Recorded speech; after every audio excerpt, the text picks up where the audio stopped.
Look at how many secrets there are in obedience. How did history show the price for that? Look at what happened to those archers on the hill who didn't listen to the words of the Messenger of Allah at Uhud. See, the fate of the battle changed in an instant. There were 13 or 14 martyrs. It became 70 martyrs. The blessed tooth of the Messenger of Allah was martyred. His face was wounded. He endured so many hardships. Why? Because they wanted to collect spoils. Look at the command of the Messenger of Allah. He says he stationed 50 archers.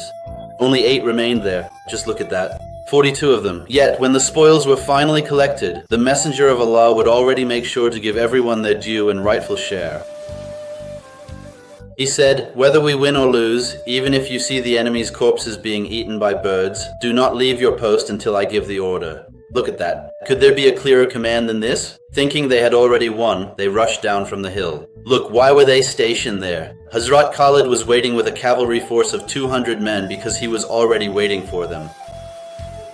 With just 50 men, his army shot arrows at all of them. When they came down, they immediately martyred those 8 men as well. Hazrat Khalid circled around from behind. At that time, he was among the polytheists.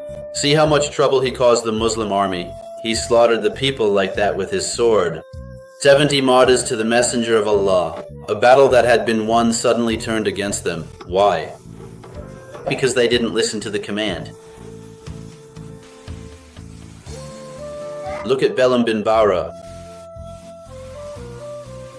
Imagine a saintly figure in the time of Prophet Moses who possessed the greatest name. May Allah protect us. Look at his fate.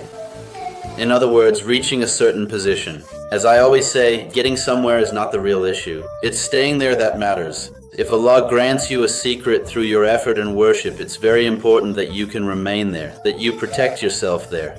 It's very important to be worthy of that secret, to act in a way that deserves that beauty, that love, that affection. Look, he says, for a few measly worldly gains, the curse of the greatest name upon Prophet Moses. He curses Allah's Prophet with Allah's mighty name. The verse says, his tongue hung down to his belly. Have you seen the one whose tongue droops down to his belly like a dog? Look, see how Allah likens him to a dog? How quickly they fell from being his friend to such a state, right? How important is obedience then?